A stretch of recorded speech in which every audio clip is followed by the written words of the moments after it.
Now the topic before us is public, private and cooperative, understanding the key types of banks in India. In India, there are different types of banks which are working and they provide services to general public, businessmen, agriculture, etc. There are various types of banks which operate in our country to meet the financial requirements of different categories of people engaged in business, agriculture, profession, etc. Now, from this picture, you can see that there are different types of banks which are working in India. Above all, there is central bank. It does not directly deal with the general public. It is the main bank which supervises the working of all other types of banks. It forms the broad guidelines which other types of banks have to follow.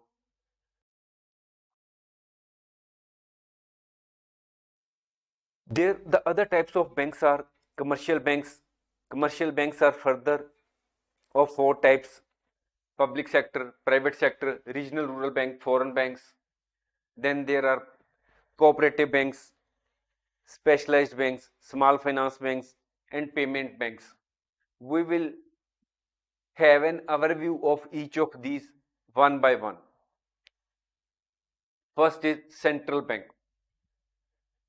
In each and every country, there is a central bank to regulate the banking and financial sector of that country.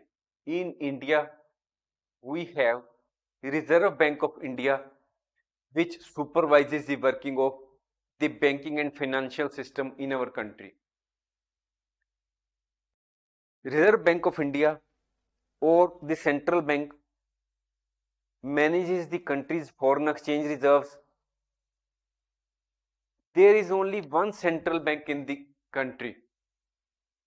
We should not confuse central bank, that is RBI, with Central Bank of India. Central Bank of India is a commercial bank.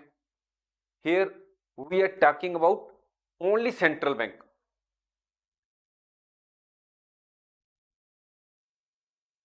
This bank does not deal with the general public. We cannot go to Reserve Bank and deposit our money with them. Only the commercial banks can, or the banks can deal with the Reserve Bank. It advances money to other banks when needed. We will also later on understand how the central bank or Reserve Bank of India is known as the last resort of the banks.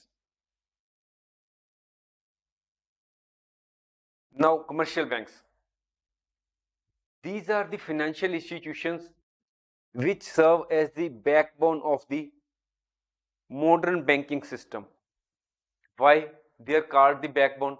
Because commercial banks provide a large number of services to the customers. The customers may be individuals, businessmen, organizations, laborers. How do they provide services? By way of deposit accounts. You may be having some money with them. You cannot keep all your money at your home. You go to the bank and deposit your money with them in the shape of deposit accounts. If you require money for your buying a car, for buying a housing, buying a house, for setting up an industry, for setting up a small level shop, for small scale industry, medium size industry, you can approach to commercial bank for a loan. Banks also provide the service of in electronic fund transfer. Now, gone are the days when for making payment you have to travel a long distance to make payment by hand to the other customer in the form of physical notes or currency. Now you can go to bank and ask the bank to transfer money in the account of some other person whose account is say 1000 kilometers away in some other bank. Generally, the commercial banks are profit oriented entities. As you know that commercial banks are having a offices in many cities throughout the country. They may be having thousands of persons as their employees. They have set up a huge infrastructure. They are spending a lot of money on technological upgradation every year. They have to incur expenses on marketing, advertisement, or other expenses. So they have to earn profit. In the case of public sector banks, the profit may be small, but in the case of private banks, profit motive is more.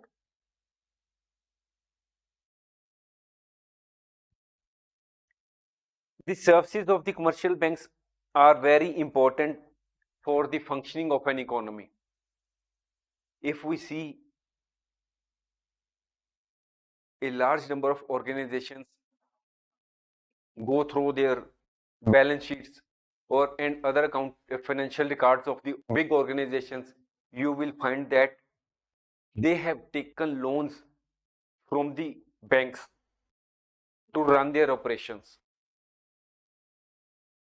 So if the banks do not provide loans, all these industries which we see today cannot perform.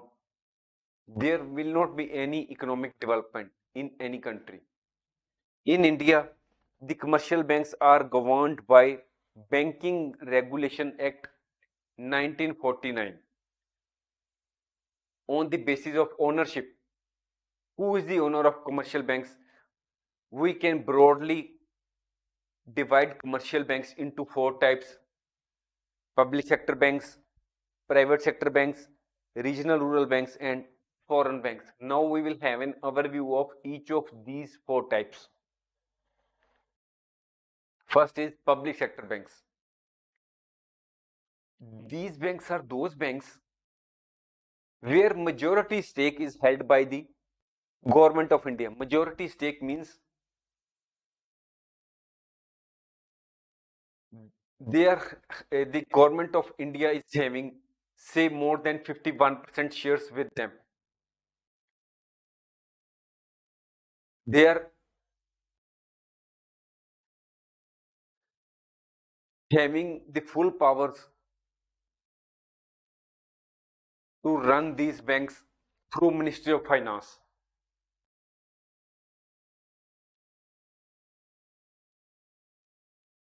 Most of the public sector banks are already listed in the stock exchanges of India. Public sector banks typically have a strong focus on providing affordable banking services to a broad section of population. As already discussed, in the case of private banks, their main motive is to earn maximum profit. If you are having an account with a private bank, you will see that the service charges are higher. They may be charged some money from the customer for each and every type of services, and that services charges are also on the higher side. But in the case of public sector banks, their main profit is to provide banking services to maximum population, and that too at minimum charges. Their main profit is not to earn profit. Now Private sector banks. The private sector banks are the financial institutions which are privately owned and operated by private individuals or corporations. These are few private sector banks such as HDFC, Kotak Bank, ICICI Bank, IDFC First Bank, Yes Bank, and many more. They are profit driven. Their main motive is to earn profit in one way or the other. But one thing is certain, that these private banks have spent a lot of money on the technology. They are known for their efficiency and innovation. Now, regional rural banks. Regional rural banks are a specific category of banks which have been established in India, provide banking and financial services to rural and semi-urban areas. Who is the owner of regional rural banks? These banks are typically sponsored by a nationalized bank, the respective state government, and the central government. It means that if a particular bank, if a regional bank is situated in a particular state, some nationalized bank, central government, and that state government will have share. Each of these will be having some share. How much share they will have? Central government holds 50% share in regional rural bank. The concerned state government in which that regional rural bank is established has 15% share in regional rural bank, and the bank which has sponsored the regional rural bank has 35% share in the regional rural bank. So now comes the foreign banks. Foreign banks means those banks which are having their headquarters in some other country and are having their operations in many other country, including ours, that is India. These are the names of few banks: Standard Chartered, Bank of America, HSBC, which are having their headquarters in London or in USA. There are the list of foreign banks in India is very large. These are a few names. Out of those, foreign banks are subject to regulatory and supervisory framework of the host country. It means that though the foreign banks work as per the guidelines of their parent headquarters, but overall they at the same time they have to follow the rules and regulations of the central bank of the country in which they operate. In if we talk about India, these foreign banks have also to comply with the rules and regulations of Reserve Bank of India. These foreign banks facilitate cross-border trade, investment, and financial transactions. Now, cooperative banks. Here is the list of some cooperative banks which are working in India: Saraswat Bank, SVC Cooperative Bank, and Abhyudaya Cooperative Bank. These banks are those financial institutions that operate on a cooperative basis, and the ownership and control of these banks is shared among the members. These banks are governed by the State Cooperatives Act, Cooperative Societies Act. Cooperative banks prioritize the financial needs and interests of the members. Cooperative banks also come in many forms, just like commercial banks. They come in various forms such as credit unions, rural cooperative banks, urban cooperative banks. Now, specialized banks, as the name suggests, these are those banks which have been established to provide services in some particular area or to some specific type of industries or sectors. These are the financial institutions that focus on some specific niche areas or sectors within the banking and financial services industry.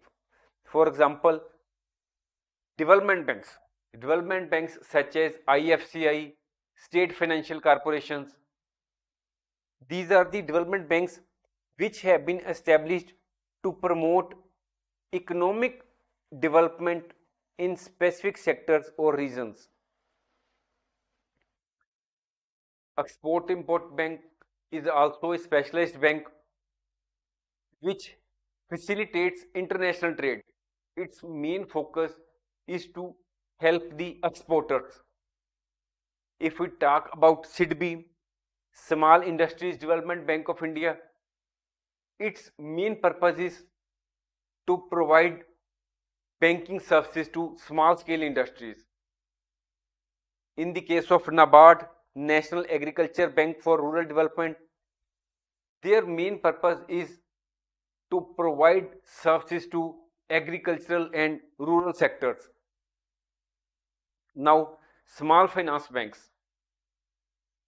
These are a different category of banks which are of recent origin in India. They are established to serve the unbanked and underbanked segments of the population, including small businesses and low income individuals. That is, their focus is on small businesses and low income individuals. Here we have given examples of AU Small Finance Bank, Equitas Small Finance Bank, and Ujjivan Small Finance Bank. Now comes payment banks. These types of banks are relatively a very recent origin in India. They can carry out most of the functions of the banks, but they cannot advance loans. They cannot do advancing of loans, and also they cannot issue credit cards.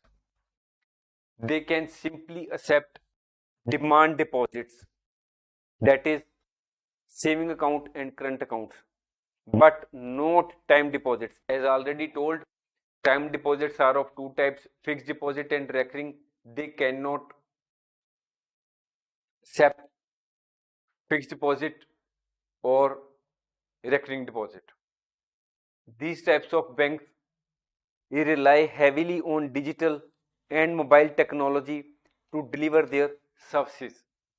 Here we have given some examples: Airtel Payments Bank, Fino Payments Bank, and Paytm Payments Bank.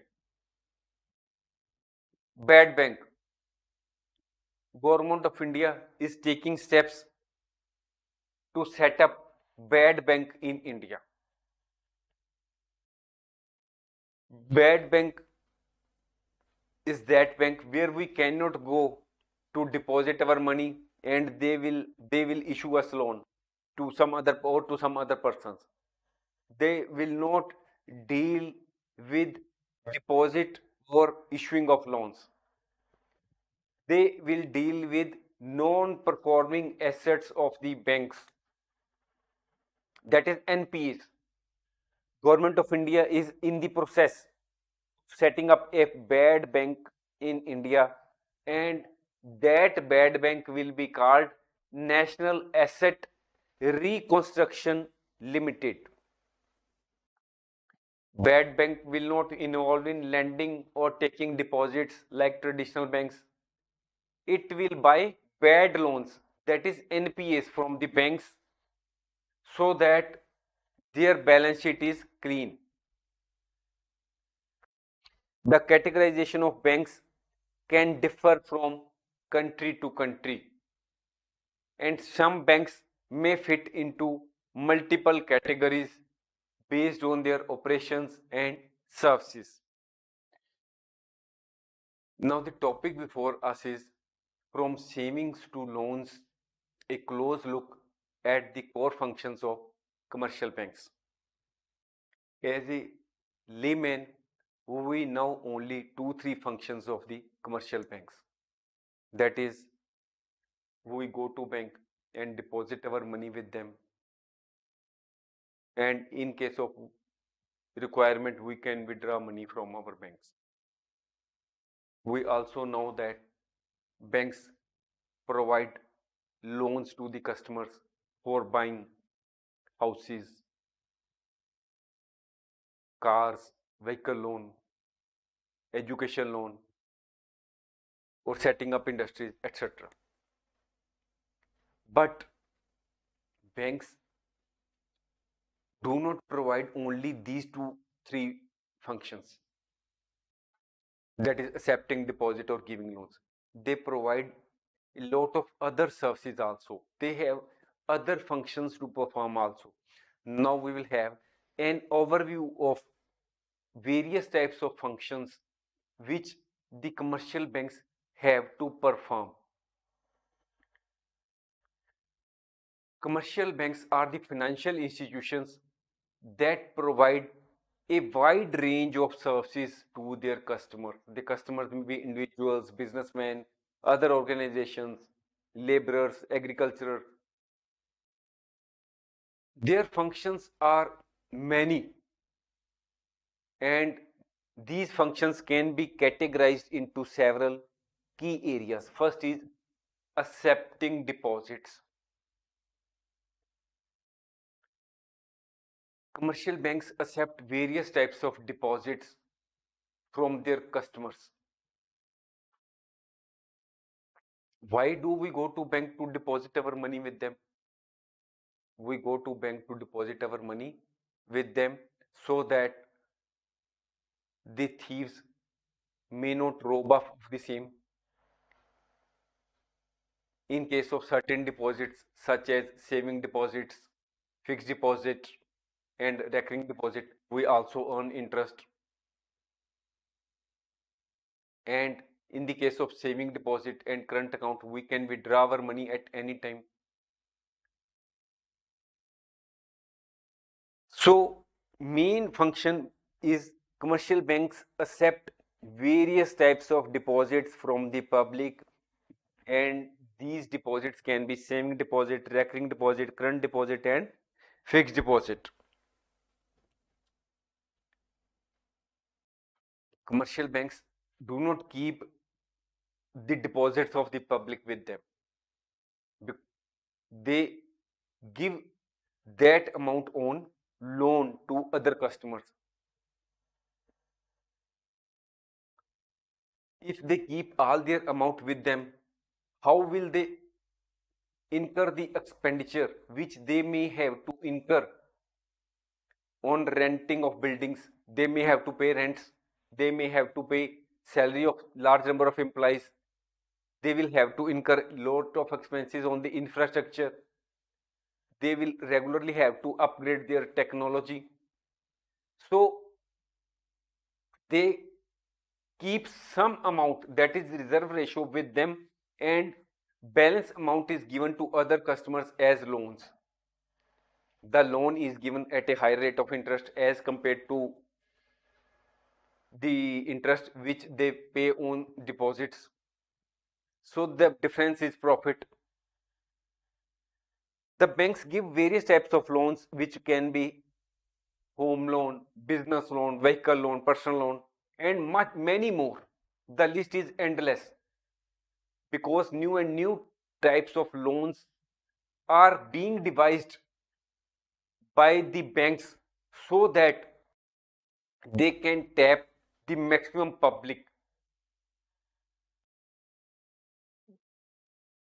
Overdraft facilities. Banks also provide overdraft facilities to their customers which are having current account with them. so that in case of need they can fulfill the demand of the customer for a short period. However, there are certain terms and conditions which the customers has to fulfill to be eligible for the overdraft facility. If we look at 20 or 30 years back, we if we were to give money to some other person, we would use physical notes or use checks to make payment. But now with the technological advancement, debit and credit cards have come into picture. Banks issue credit and debit cards. Credit card means that you are not having your own money. You are taking the money from bank as loan in the form of loan. Whereas in the case of debit card, you are having money in your account and you can use the same. Now we can use debit card and credit card in the shopping malls for doing shopping or making payments of electricity bills or other types of bills.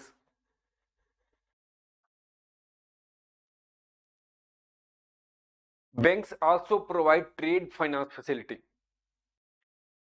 They help in international trade by providing services like letter of credit, bank guarantee, export import finance. Banks also offer safe deposit boxes. If you have safe deposit boxes in any banks, you might have seen such type of boxes in the banks where each customer is allotted a particular box where they can keep their important documents or other important items such as jewelry or other things. The things are kept there for safekeeping. The banks also provide foreign exchange services to their customers, and the services are such as currency exchange, buying and selling foreign currency, and issuance of travelers checks. These types of foreign exchange services are essential for those persons or businesses which are involved in international trade and travel.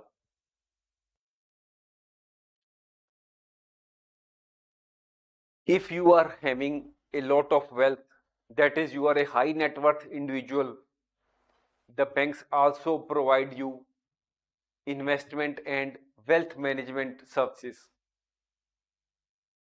That is, they will guide you where you can invest your money, how you can manage your wealth. But one thing is certain that these services are not for a normal people or poor people. These are for high net worth individuals who are having lot of assets and money with them. Transfer of money. Banks provide the facility of transferring money from one account to another, from one bank to another through check, pay order, demand draft, electronic fund transfer, wire transfer, etc. Now comes financial advice and consultancy. Commercial banks also provide financial advice and consultancy services to their customers so that they can take proper decision with regard to their investment and finances. These services are more general and for a broader customer base.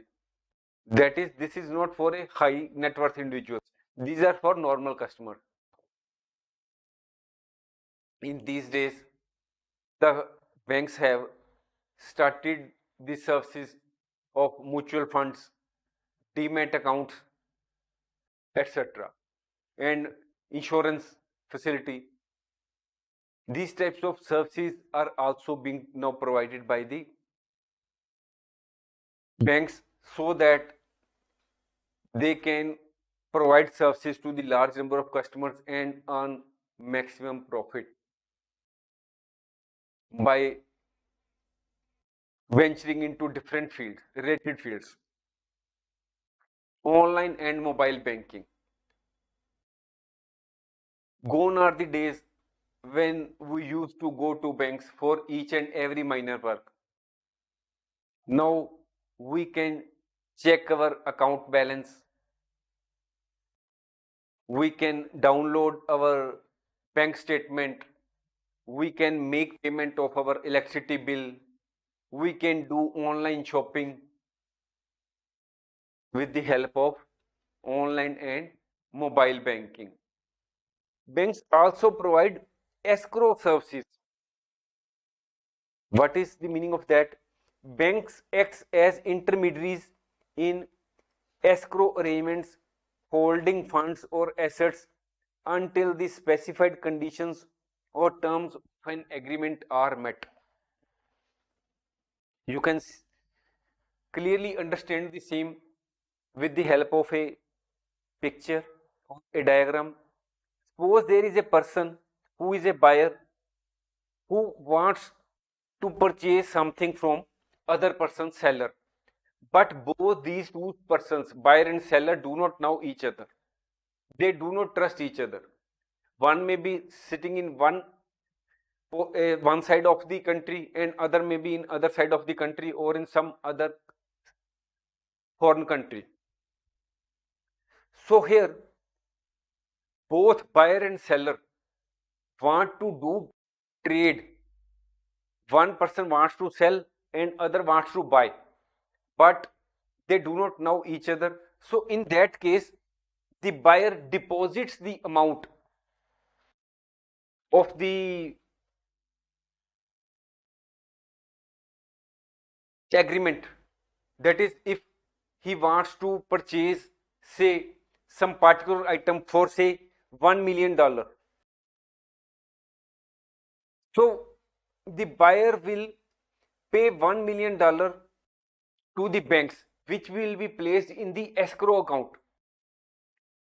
and the confirmation will be given by the bank to the seller that they have received the payment of $1 million, and the seller will send the goods to the buyer, and on receipt of the buyer the confirmation is there that the goods have been received and the payment will be released by the bank to the seller.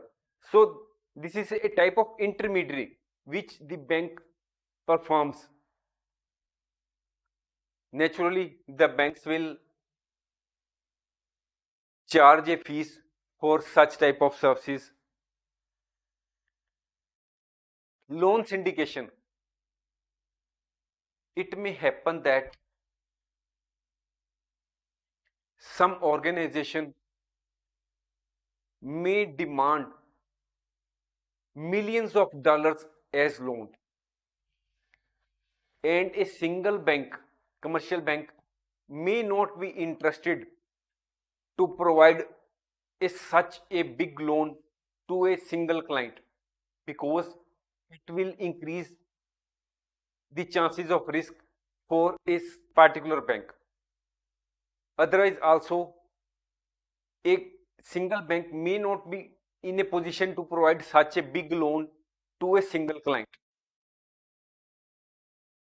So in that case, many banks and financial institutions may come together to provide a big loan to a big customer who is demanding million or billion dollars as loans for a big project. Commercial banks provide a wide range of financial services to the businesses, individuals, and institutions. The functions performed by the commercial banks are very important for the overall functioning of the economy. Now We cannot dream of working without the help of commercial banks. We are now making purchases online. We are making payments of bills online. We are transferring money to other persons or relatives online. So all this have been possible only because the commercial banks are providing us different types of services which have made our life much easy. Thanks for watching. If you like our course, please spare some time to give a star rating to our course.